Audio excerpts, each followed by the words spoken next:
واسعد قلوبا بالهداية والتقى ونر طريقي كي أراه يطيب. بسم الله الرحمن الرحيم. الحمد لله رب العالمين، والصلاة والسلام على أشرف الأنبياء والمرسلين نبينا محمد وعلى آله وصحبه أجمعين. Chers frères, chers sœurs, assalamu alaikum wa rahmatullahi wa barakatuh.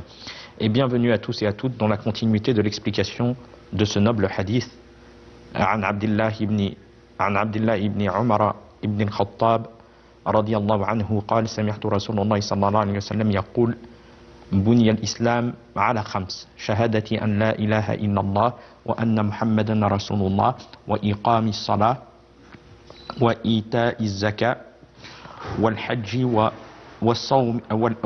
وصوم رمضان. Donc, dans ce hadith qui était apporté par Abdullah ibn Umar radiyallahu anhuma, a dit que le messager d'Allah sallallahu alayhi wa sallam a dit: l'islam est bâti sur 5. L'attestation qu'il n'y a nulle divinité qui ne mérite d'être adorée excepté Allah, et que Mohammed sallallahu alayhi wa sallam est le messager d'Allah, d'accomplir la prière, de s'acquitter de la zakat,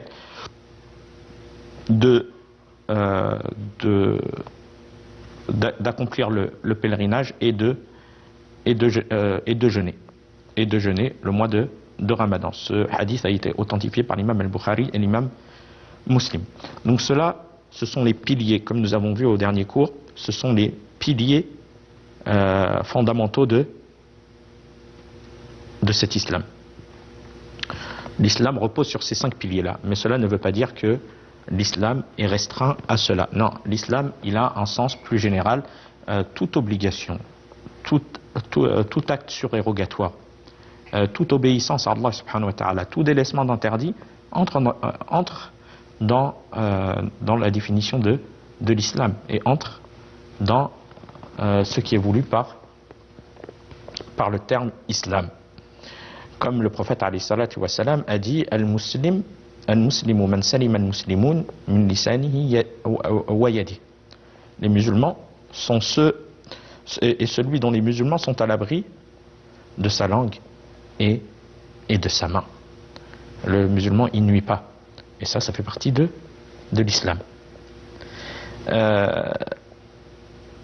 Puis, nous avons commencé par la première attestation, qui est l'attestation importante par laquelle la personne est musulmane.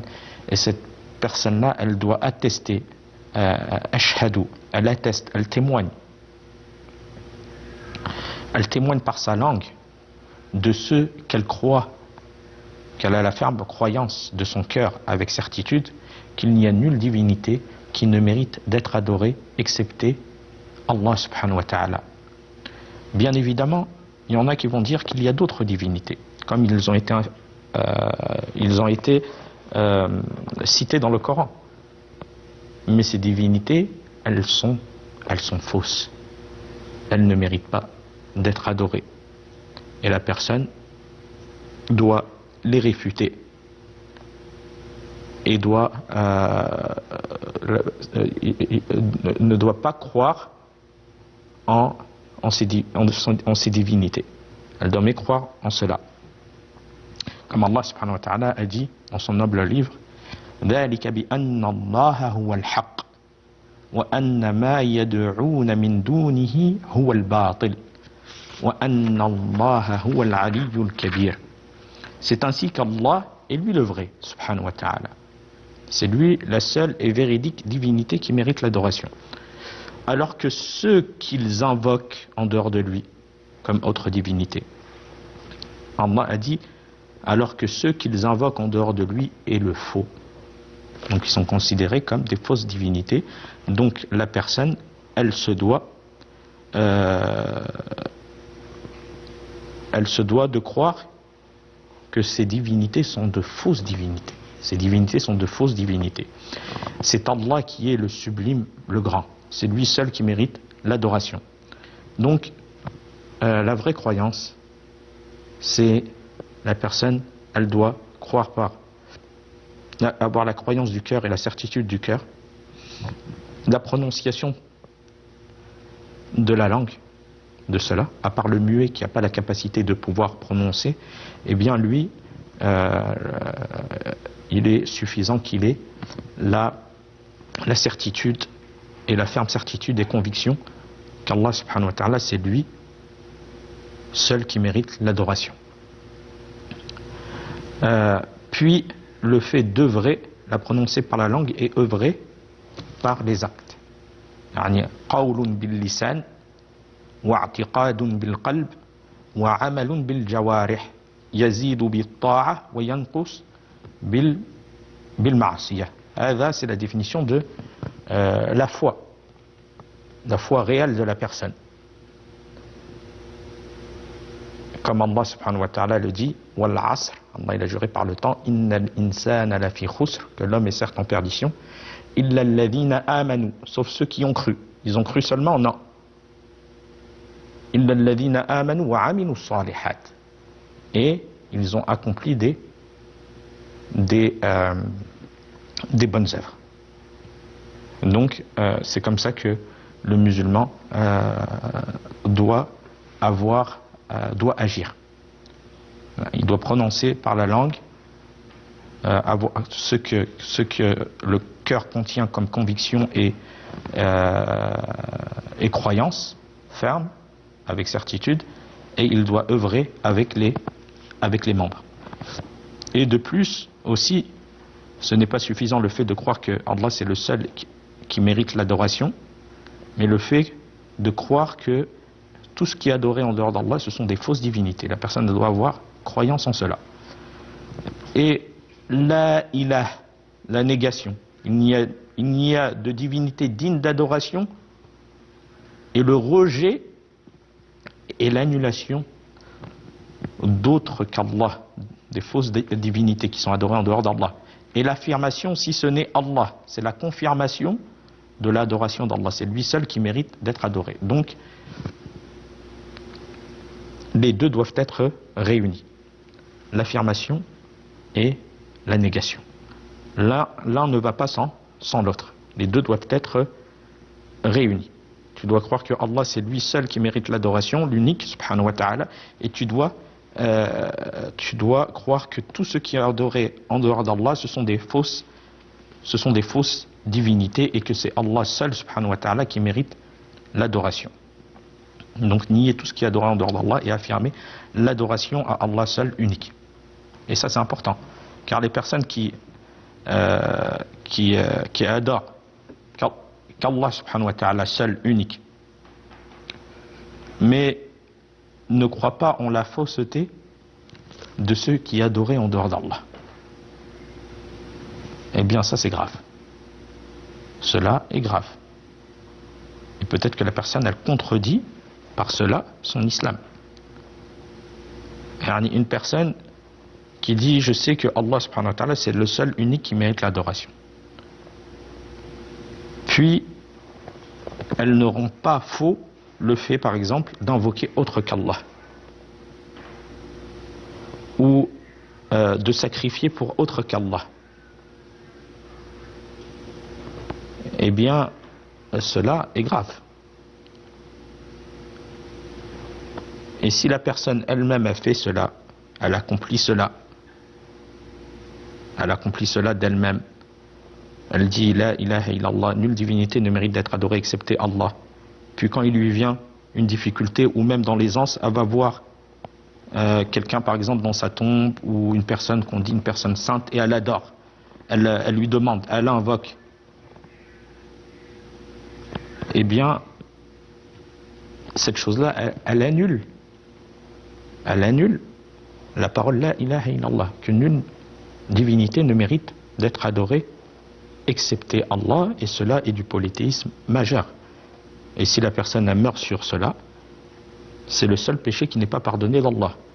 Inna Allah, Allah Azza wa Jalla, il dit dans le Coran, Inna Allah la yaghfiru an yushraka bih wa yaghfiru ma duna dhalika liman yasha.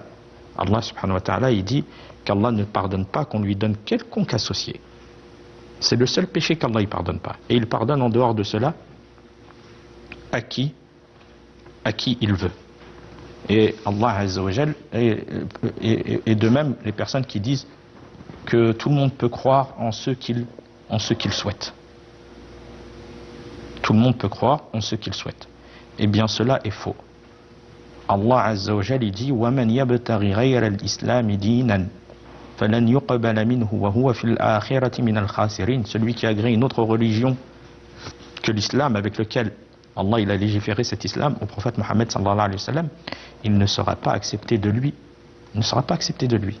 Et il sera dans l'au-delà parmi les perdants. وَقَدِمْنَا Allah il dit وَقَدِمْنَا إِلَى مَا عَمِلُوا مِنْ عَمَلٍ فَجَعَلْنَاهُ هَبَاءً مَنْثُورًا. Et nous considérerons leurs œuvres et les réduirons en poussière. Ce qui prouve que l'œuvre du polythéiste, l'œuvre de ceux qui adorent autre qu'Allah, l'œuvre de ceux qui ne se soumettent pas au prophète Mohammed sallallahu alayhi wa sallam, elle n'est d'aucune utilité auprès d'Allah subhanahu wa ta'ala. Elle n'est d'aucune utilité auprès d'Allah azza wa jalla, d'où l'importance de connaître ce fondement de base et de l'apprendre. Et aussi le fait de le prononcer par la langue, car la personne qui ne prononce pas le fait de le croire par le cœur, car les hypocrites ils le prononcent par la langue, comme ils prononçaient par la langue quand ils venaient voir le prophète alayhi salatu wa salam, qu'ils attestaient que Muhammad alayhi salatu wa salam est le messager d'Allah, et malgré cela ils faisaient cela par hypocrisie, et Allah savait, et Allah a démenti leurs paroles, car Allah il sait ce qui se cache dans les cœurs, et ça ne leur a été d'aucune utilité. Comme les polythéistes aussi à l'époque du prophète, les polythéistes à l'époque qui savaient qu'Allah Azza wa Jalla c'était le créateur, mais malgré cela ils prenaient des intermédiaires dans leur adoration, ils prenaient les statues comme intermédiaires, et cela ne les a pas rendus musulmans. Donc le fait de prendre garde à ce point de base qui doit être répété à tout moment et toute époque, et le fait d'attester que Mohammed sallallahu alayhi wa sallam est le messager d'Allah, cela fait partie du même pilier. Et le fait de suivre le prophète alayhi salatu wa sallam de manière exclusive et de faire passer la parole du prophète sallallahu alayhi wa sallam sur la parole de n'importe qui parmi les créatures, même si cette personne c'est un savant. À partir du moment que le hadith, la chaîne de transmission du hadith a été rendue authentique, que le hadith du prophète sallallahu alayhi wa sallam a été rendu authentique, elle est privilégiée et elle est mise au-dessus de la parole de quiconque parmi les créatures. Et il est important que le croyant ait croyance sur cela. Le prophète sallallahu alayhi wa sallam et les ordres du prophète alayhi salatu wa sallam sont prioritaires sur toute autre parole. Et le fait d'attester, d'avoir conviction et certitude par le cœur, et le fait d'attester cela par la langue. Et nous avons dit qu'il ne suffit pas d'attester par la langue et que le cœur soit dépourvu de croyance, comme les hypocrites qui venaient voir le prophète sallallahu alayhi wa sallam en attestant qu'il est le messager d'Allah. Et Allah il a démenti cela, car il disait cela par hypocrisie. Puis par la suite il est venu le pilier suivant qui est d'accomplir la prière. Le fait d'accomplir la prière, il n'est pas venu dans le hadith le fait de prier, mais d'accomplir la prière, c'est-à-dire d'accomplir la prière en toute sérénité, avec ses obligations, avec ses conditions, avec ses piliers. Donc le fait que cette prière doit être accomplie à ses heures.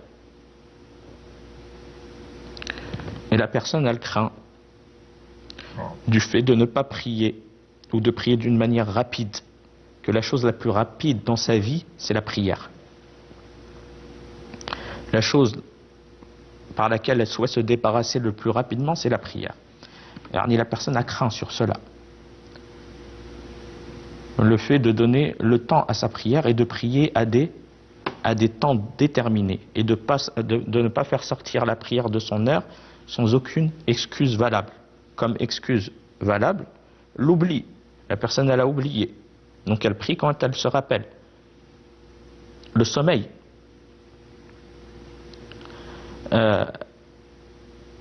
ou les causes légiférées qui permettent de pouvoir regrouper les prières, comme la personne en voyage, de les raccourcir ou de les regrouper. Mais sinon, cette prière, il n'est pas permis aux croyants que ça soit sa dernière préoccupation et que quand j'ai le temps, je regroupe mes prières. Je regroupe mes 5 prières à une heure particulière, où je prie à la prière du Fajr quand je me lève, même si je me lève à la prière avant la prière du Dhuhr, je prie le Fajr. Donc là on va en contradiction avec la parole d'Allah subhanahu wa ta'ala: inna as-salata kanat 'ala al-mu'minina kitaban mawquta. La prière est pour les croyants une obligation à des temps déterminés. Allah il a donné des temps à chaque prière. Donc je dois prier comme Allah il le veut ou selon mes passions. Si j'ai prié selon mes passions, eh bien on craint que soit cette prière-là, elle ne soit pas acceptée, ou elle soit dépourvue de récompense. On ne tire pas profit en récompense de la prière. Donc la personne, elle craint. Et elle doit mettre la priorité dans sa vie, cette prière, à son temps déterminé, à ses temps déterminés, qu'Allah il a légiféré. Car Allah Azza wa Jal, il a dit dans son noble livre, Allah subhanahu wa ta'ala a dit dans son noble livre, na فَخَلَفَ مِن بَعْدِهِمْ خَلْفٌ أَضَاعُوا الصَّلَاةَ. Puis leur succédèrent des générations qui négligèrent la prière, qui négligèrent la prière. Pourquoi? Car la prière c'est un pilier de l'islam, un pilier de l'islam. Un pilier de l'islam est le lien entre le créateur et la créature. Si la personne réellement elle aime Allah Azza wa Jal, eh bien elle doit faire passer cette prière, ce lien qui est entre elle et le créateur subhanahu wa ta'ala.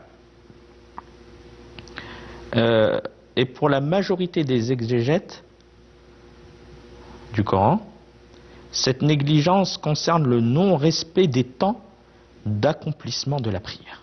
Le non-respect des temps d'accomplissement de la prière. Et non son abandon total, qui serait une chose très grave.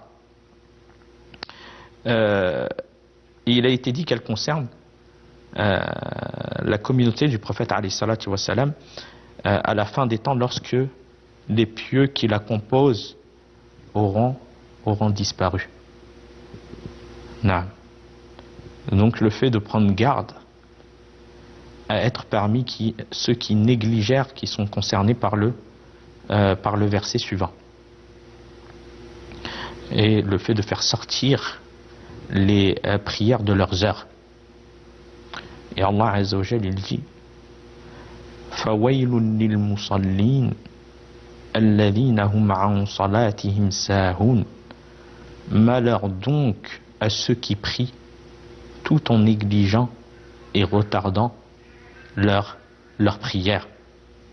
Donc ils prient, mais malgré cela Allah Azza wa Jal les menaça du fait de la négligence et du fait qu'ils retardent cette prière, comme le fait de la faire sortir de son heure sans excuse valable.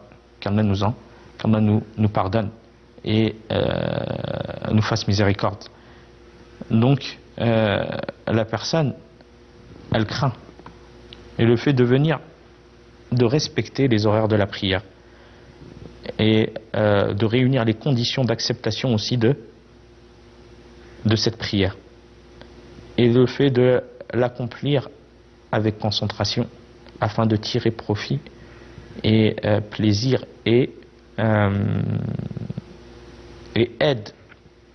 La prière c'est une cause d'aide dans les affaires de la vie de tous les jours. Bien évidemment, celui qui renie son caractère obligatoire, qui dit qu'il n'y a pas de prière, c'est bien évidemment la personne a mécru par cela. Donc le fait de donner l'importance à cette noble adoration, ce pilier de l'islam. وفي الختام هذا والله أعلم وصلى الله على نبينا محمد والسلام عليكم ورحمة الله وبركاته. دعوتي لله رب العالمين.